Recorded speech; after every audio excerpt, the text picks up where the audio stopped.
to this. Would you go to the dinner? I think you're crazy not to. Not to want to see up close the person who's this important in everybody's lives for the last decade. You know, I completely understand that. Two, are you going to lie about it? I'm sorry, I'm not a liar. I don't lie, so I told the truth. And then three, do I go back to doing what I always did? Yes, I did. Yeah, but you could have told more truth or you could have told less truth. I told a lot of truth. I told everything. I would have enjoyed a little more brevity on that. But I absolutely understand the dinner. But that's just emotional. You were just triggered.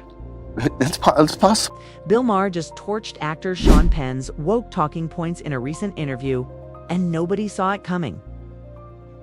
Penn tried to corner Ma, questioning why he ever met with Donald Trump and implying that the encounter somehow made Ma soft on the former president. But Ma wasn't having it, with his trademark wit and razor-sharp timing. He exposed the hollow logic behind Hollywood's moral grandstanding. In doing so, Maher reminded everyone why many conservatives still consider him one of the few sane voices left on the liberal side. Let's dive in.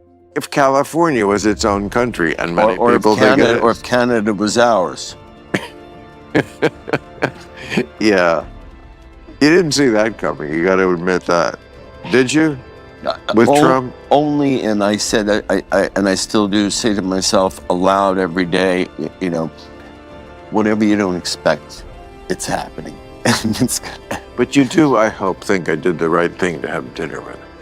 I think having dinner with him was absolutely. You're so smart. You go there and look. This is the president of the United States. Whether we like it or not doesn't matter. And we have no power. I think there's a lot of reasons. I was speculating that you know that would be good for you to do. You could tell right away from Sean Penn's tone and body, language that he wished Bill Maher had never shared that dinner with.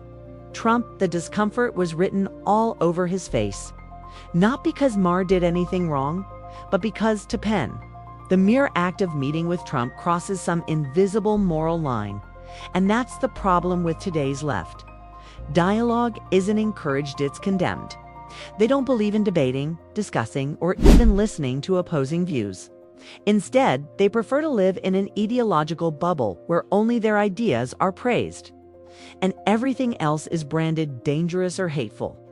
It's an echo chamber so tightly sealed that even a comedian daring to talk to someone on the wrong side becomes a scandal. Maher's calm defiance of that mindset is exactly what makes him such an anomaly, a liberal, who still values free speech and open conversation. When you talked about it on the show, that I would have preferred that I saw his mission or his will to have the dinner. I wish I would have seen it as less successful, because you're so smart on. Well, it was less successful because I never stopped saying all the things I've always said about him. It would have been successful if he had somehow me into supporting. See what I was saying earlier?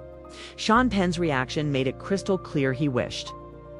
Maher had never sat down with Trump, all because he thinks Maher somehow got charmed by him. The irony is almost funny. Bill Maher has always been the one with the sharp tongue and unfiltered opinions. Yet, the left was terrified that Trump might win him over. They treat Trump like some political siren won dinner, and suddenly, you've crossed to the dark side. But when Maher came out of that meeting and spoke honestly about Trump on his show, even giving him credit for a few things, the outrage was instant. For Sean Penn and his crowd, that was unforgivable. To them, nuance is betrayal. You either despise Trump completely, or you're branded as compromised. And Maher, by daring to see shades of gray, broke the ultimate Hollywood taboo. More brevity. You know what? He treated me fine. That's that. And now on. Maybe more. Maybe I would have done some editing. But I absolutely. Listen. No, you're just being. The only reason I wouldn't. I have not been invited. The only reason I would not accept an invitation is because I see no. It's a long flight. I see no Really? You meet with I don't think Castro and Hugo Chavez, but not the President of the United States? Yeah, I saw good results come out of some of those things in terms of agendas that I had. I don't think that there's anything that I would, I just personally wouldn't trust anything that was said in the room. So let me get this straight. Sean Penn would sit down with Fidel Castro and Hugo Chavez. But he draws the line at the President of the United States. That's rich. It perfectly proves the point. The modern left will cozy up to foreign dictators, but won't even talk to someone who dares to think differently at home. Maher called him out on it too. Penn admitted that Trump seemed like a nice guy. But you could tell he hated saying it. What he really wanted was for Maher to trash Trump to join in the ritual outrage. But Maher, being Maher, didn't take the bait. He said exactly what he honestly thought in Hollywood's echo chamber. This is what happens. When you drink too much of the leftist Kool-Aid, you lose the ability to tell the difference between disagreement and disloyalty. It's not a matter of trusting it. It's a matter of seeing it, a matter of experiencing, a matter of knowing it. Yeah, it's more knowledge. It's like saying, I don't want this medical test because I don't want to know. I want to know. Yeah, fair enough. Okay. Fair enough. Yeah, I mean, I have some good friends that are on. I said this many times within the piece when I did it, that like it's up to. I'm just giving you the report. It's up to you to make the decision. Who do you think is the real guy? I'm telling you, there's a very different guy behind closed doors in a different setting. Now, or capable of performatively seeing that. Yeah. Well, one of the my friends who believe in astrology would say he's a Gemini. Of course, there's two of them. I really like what Maher did here. He pushed Sean Penn to think for himself instead of parroting whatever the media feeds him. Maher reminded him that you can't truly understand someone if your entire opinion comes from headlines and hit pieces. If Penn's only source of information is left-wing media, of course he'll end up hating Trump. That's the inevitable result of constant narrative conditioning. But Maher wasn't buying it. He urged Penn to go beyond the echo chamber, to actually meet people, listen, and form his own opinions based on experience. Not media bias. It was a rare moment of intellectual honesty, one liberal telling another to wake up and think critically. Because once you step outside the leftist bubble, you start realizing just how much of your worldview has been filtered through outrage and spin. And that's one way to look at it.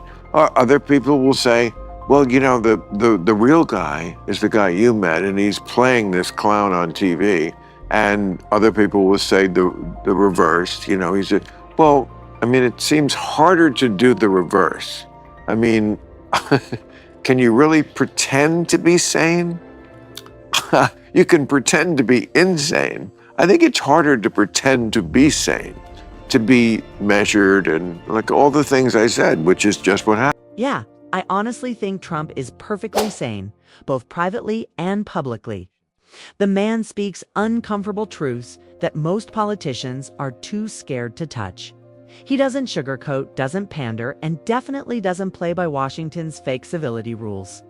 What you see is what you get, damned. That's exactly why so many people respect him. Trump is results-driven to the core. Sure, his methods can be unconventional and his words can sound blunt, even abrasive at times. But when you strip away the noise, the facts remain. He gets things done. The economy, border control, foreign policy, love him or hate him. The outcomes spoke louder than the outrage. He's not trying to please the media or cater to elites. He's focused on action, not applause. And in a political world full of scripted phonies, that kind of authenticity is both rare and refreshing. 3 parts of this. Would you go to the dinner? I think you're crazy not to. Not to want to see up close the person who's this important in everybody's lives for the last decade. I completely understand that. 2, are you going to lie about it? I'm sorry, I'm not a liar. I don't lie, so I told the truth. And then 3, do I go back to doing what I always did? Yes, I did. Yeah, but you could have told more truth, or you could have told less truth. I told I'm a just lot of saying, truth. I told everything. I would have enjoyed a little more brevity on that. But I absolutely understand the But dinner. that's just emotional. You were just triggered.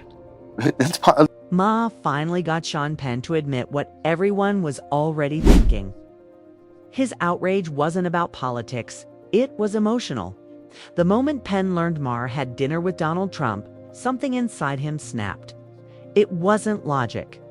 It was pure instinct, the kind that comes from years of being told Trump is untouchable, irredeemable, and off limits. What really drove Penn crazy was hearing that Maher actually enjoyed his time at the White House.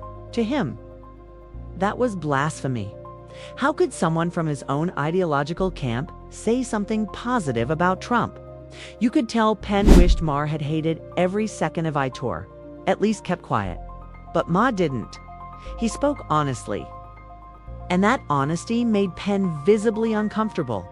It was the perfect example of how emotional bias, not reason, drives so much of today's political outrage. But I for would some like to... reason, this particular president triggers me rather often. Exactly. He makes people crazy, but he's not making me crazy. But, so you really wouldn't go? No, I don't. I'm not saying I think You should go. I wouldn't, because let me put it this way: what I know I would not do. Especially, he's very... I would not go. Let's say, so for example, when we talk about this very different president of Uruguay, there were things that Uruguay had models of in development that could be very helpful to Haiti, and I went to see if we could get some training from them, and so on and so forth, which we did. And whereas if I were, let's say, representing a cause celeb, say it was Ukraine, say it was whatever it was, I would not fool myself that I was going to get any. Now that Maher had peeled back the layers and exposed Penn's inconsistency, you could see him start to fumble. Suddenly, the man who had been so confident and articulate just minutes ago seemed unsure of what to say. Sure, they'd had a few drinks and the night was winding down. But this wasn't about fatigue, it was about being cornered by logic. Just moments earlier, Penn had been eloquently praising the president of Uruguay, talking about diplomacy and open-mindedness. Yet, when Maher asked a simple, pointed question, would you accept an invitation from Trump if he asked you to dinner? Penn froze. His charm evaporated, his words stumbled, and his expressions said it all. He didn't want to admit that his answer would expose hypocrisy. That's the thing about real conversations. When emotion meets reason, only one survives. And in that moment, reason belonged entirely to Maher. That I wouldn't. I know that I would have no influence. Bad attitude. You don't know that. You don't know anything. He's a guy who frequently seems to go by what the last thing he heard was. I'll tell you this about Donald Trump, and you don't know it because you don't go to dinners. It's all about... I didn't go to dinner with President Trump. That's true. You should. It's all about personal relationships. I've not been invited. Okay, I will get you an invite. He's a star f***er in a way. I bet you he would like to meet you. And you would have a... Yeah, he'll see this show. He says, if I see him, they're going to call me a star. I don't think he watches the podcast. He does watch the show. He's a faithful viewer. He's got people that do his thing. You know, Dan Bongino would be knocking on your door if you didn't go to dinner. That's not why I did it. And it could work out the other way. You don't know. He's very unpredictable. I think Sean Penn has it completely wrong here. And honestly, that's the problem with much of the modern left. There's this unshakable belief that they hold a monopoly on truth and morality, that their opinions are the gold standard everyone else must bow to. Penn actually said he'd only meet with Trump if he believed his words could influence him, as if he's some moral teacher sent to correct the unworthy. But here's the flaw. What if his words are misguided? What if his enlightened perspective is just another form of arrogance? Should Trump nod along simply because Penn is a Hollywood icon? Absolutely not. The assumption that celebrity status automatically translates to wisdom is laughable. Maher saw right through that attitude, and by calling it out, He exposed the elitist mindset that drives so many on the left to lecture rather than listen. Talking about, health and well-being, and what we were talking about before, we're like you realize that we're kind of a pioneer generation as far as the first people around our age who actually have it in our head, wait, they could solve the mortality thing before we get there. That's not something that even existed in my father or mother's mind. In the end, Bill Maher did what few in Hollywood dare to do. He challenged the group tank by standing firm and refusing to demonize Trump simply for existing. He forced Sean Penn, by extension, the entire left to confront their own intellectual echo chamber. Penn's discomfort wasn't about Trump. It was about facing an uncomfortable truth, that open dialogue and independent thought are dying virtues in his political circle. Maher's willingness to meet, listen, and form his own opinion, even if it offends his peers, shows why he remains one of the last sane voices on the left. He reminded everyone that free thought isn't betrayal, and civility doesn't mean surrender. Penn, meanwhile, served as the perfect example of how moral superiority can blind good intentions. At the end of the night, Maher didn't just win an argument. He won the deeper battle for intellectual honesty. And that brings us to the end of today's video. If you enjoyed it, hit the like button and subscribe to this channel for more videos like this.